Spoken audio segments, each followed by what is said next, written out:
বিশ্বকবি রবীন্দ্রনাথ ঠাকুরের ১৬৫তম জন্মবার্ষিকী উপলক্ষে কবির নিজস্ব জমিদারি নওগাঁর পতিসরে হচ্ছে নানা আয়োজন।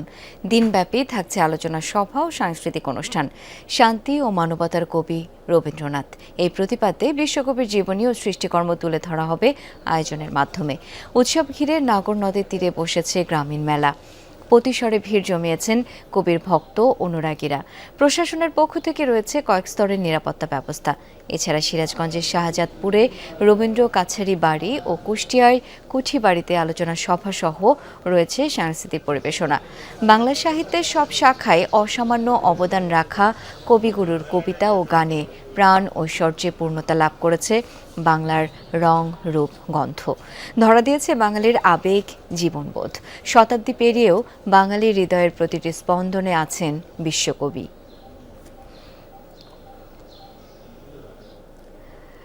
কবির জন্মজয়ন্তীর আয়োজন নিয়ে জানবো। নওগাঁ থেকে এই মুহূর্তে যুক্ত হচ্ছেন সহকর্মী শফিক ছোটন। শফিক, জন্মজয়ন্তী উৎসবে কি আয়োজন রাখা হয়েছে? আনুষ্ঠানিকতা কখন শুরু হবে? শাওন, এই অঞ্চলে পতিসরের যে কবির স্মৃতি বিজড়িত কাচারি বাড়ি, সেই কাচারি বাড়ির সামনে এখন আমি আছি।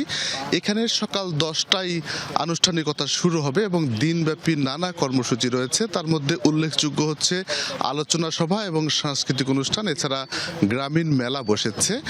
আপনি জানেন যে এই অঞ্চলে বিশ্বকবি রবীন্দ্রনাথ ঠাকুরের যে কয়েকটি স্মৃতি বিজড়িত জায়গা আছে, তার মধ্যে পতিসরেই এবার জাতীয়ভাবে বড় অনুষ্ঠান হচ্ছে। মূল অনুষ্ঠানটি এখানে হচ্ছে ঠিক 10টায় উদ্বোধন হবে এবং এখানে প্রধান অতিথি হিসেবে আসবেন পল্লী উন্নয়ন, সমবায় ও স্থানীয় সরকার মন্ত্রী মির্জা ফখরুল ইসলাম আলমগীর, তিনি বিএনপির মহাসচিব, এবং একই সাথে ভূমিমন্ত্রী মিজানুর রহমান মিনু, সংস্কৃতি প্রতিমন্ত্রী আলী নেওয়াজ মাহমুদ খোয়াম, জাতীয় সংসদে হুইপ অ্যাডভোকেট রুহুল কুদ্দুস তালুকদার দুলু, এছাড়া বিভিন্ন অঞ্চলের সংসদ সদস্যরা এখানে আসার কথা রয়েছে।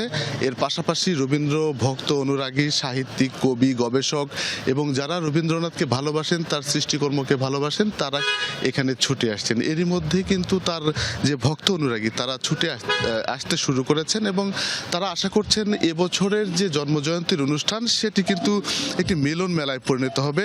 এবং পতিসর যেহেতু বিশ্বকবি রবীন্দ্রনাথ ঠাকুরের নিজস্ব জমিদারি এবং এখানে তিনি অসংখ্য গান, কবিতা এবং তার সাহিত্যকর্ম রচনা করেছেন, এই অঞ্চলের মানুষের জন্য তিনি অনেক কাজ করেছেন।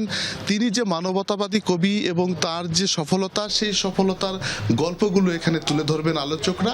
সব মিলিয়ে আসলে সারা দিনব্যাপী নানা আয়োজন রয়েছে। আমরা নিশ্চয়ই পরবর্তী সংবাদের সেগুলো বিস্তারিত নিশ্চয়ই আপনার মাধ্যমে আমরা সেগুলো দর্শকদেরকে জানাতে পারবো। ধন্যবাদ শফিক আপনাকে।